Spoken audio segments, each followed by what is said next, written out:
Nasi goreng coba Mas Peo. Lah kelebihan gue atuh. Kan ada budget buat 4 juta. 4 juta buat transport sama buat makan. Budget makan kasarnya tuh 1 juta. Makan pertama kali hemat tuh, mikir ya makannya pada pesen Indomie, gue pesen Indomie, gue pesen Indomie. Jod. Sedia. Pertama telur setengah matang.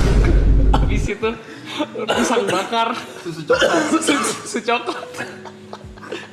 Udah komplain. Gua kenapa makanan lu mewah? Gua bilang, yuk, gua cuma protein loh. Coba. Lu ada karbo mie pakai telur gua bilang. Nah, ya. Oke, Oke lah, masih make sense. Ya udahlah. Terus Asin datang dikasih nasi goreng.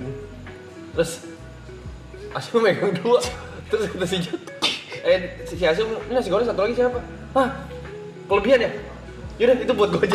Padahal dia pesan. Bang mau kali. Nasi goreng coba Mas Peo. Lah kelebihan gue atuh.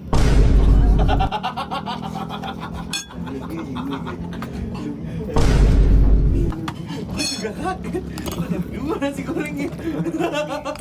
Gue makan mie buat untuk budget loh. Kagak dapat minum gua. Kagak minum gua gitu.